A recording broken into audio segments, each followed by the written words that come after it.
আজকের এই প্রতিবাদ সভার সম্মানিত সভাপতি আমার শ্রদ্ধাভাজন বড় ভাই জনাব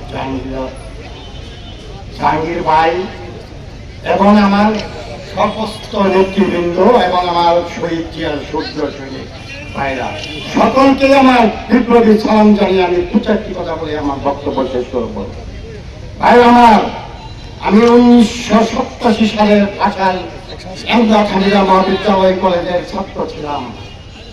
তখন আমি এই ভাষাল এমদাদ হামিদা মহাবিদ্যালয় কলেজের আমি ছাত্র দলের সভাপতি ছিলাম। ভাই আমার, তখন এই কাজী শহীদ মুন্সি সে ছিল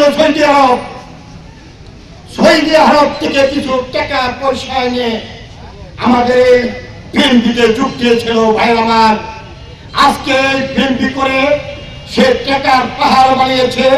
আজকে দেখেন কাশী ইউনিয়নে প্রত্যেকটা জায়গায় দেখবেন, প্রত্যেকটা মানুষের কাছে শুনবেন মাটি কাটার ব্যবসা করেছে।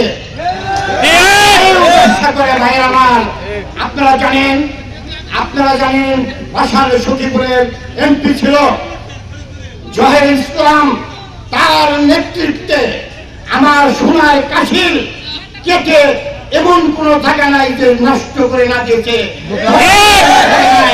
ভাই আমার, অনেক মানুষ দুঃখে কষ্টে আজকে অনেকের বাড়িতে বাড়ি কাজ করছে।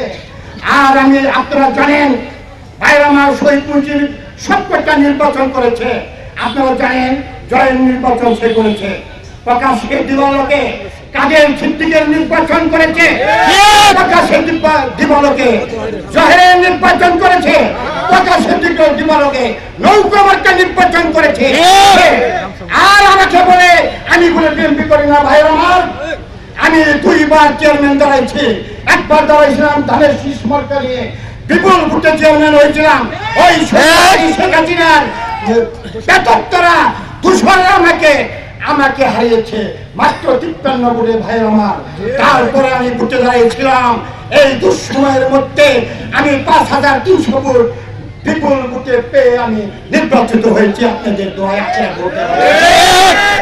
আমি এই ভাষাল কলেজে যে ছিলাম, আমি এই থানার ছাত্র দলের সভাপতি ছিলাম, সম্মানিত ছিলাম মুন্সি। সে জনপদের চেয়ারম্যান হয়ে আমার এই সোনার শহীদ জিয়ার সূর্য সৈনিকদের অবহেলা করে সে আজকে বড় বড় কথা বলে আমাদের নিয়ে। আর যদি কোনদিন এই ধরনের ভাষায় কথা বলে আমরা দাঁত ভাঙা জবাব দিব। আর কাশিল, আমি পয়সা কাশিল থেকে আসি নাই। আমার জন্য দোয়া করবেন, এই আশা ব্যক্ত রেখে আমি আমার সংক্ষিপ্ত বক্তব্য এখানে শেষ করছি। আসসালামু আলাইকুম।